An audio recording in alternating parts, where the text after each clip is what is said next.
கோவை பேரூர் சாந்தலிங்க அடிகளார் மருத்துவமனை மற்றும் ஆராய்ச்சி நிறுவனங்கள் சார்பில் முதலிப்பாளையத்தில் தொடங்கப்பட்டுள்ள பேரூர் அடிகளார் மருத்துவமனை குறித்த பத்திரிகையாளர் சந்திப்பு டாடாபாத் ஹோட்டல் விண்டேஜ் ஹாஸ்டலில் நடந்தது. இதில் இந்து அறநிலையத்துறை உயர்மட்ட குழு உறுப்பினர், மருத்துவமனை தலைவர் மருத்தாச்சல அடிகளார் மற்றும் மருத்துவமனை தலைமை செயல்பாட்டு அலுவலர் சுப்பிரமணியம் ஆகியோர் கலந்து கொண்டனர். செவிலியர் கட்டணம் வாங்குறதில்லை, மருத்துவ கட்டணம் வாங்குறதில்லை, எல்லாம் உள்ளடக்காயம்.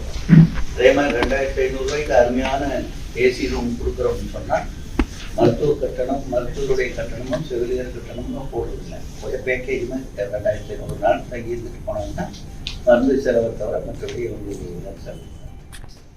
மருத்துவர்கள் எப்படி இருக்காங்க சார்?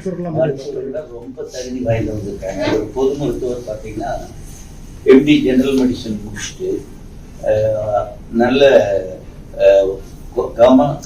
அரசு மருத்துவக் கல்லூரியிலேயே எம்பிபிஎஸ் முடிச்சு, அரசு மருத்துவக் கல்லூரியிலேயே எம்டி முடிச்சு, காரமடை அரசு மருத்துவமனையில் பணியாற்றிட்டு இருந்தவர் நம்ம மருத்துவமனைக்கு வர்றதுக்காக அதிலிருந்து தன்விருப்ப ஓய்வு கொடுத்துட்டு வந்து ஜாயின் பண்ணியிருக்காங்க.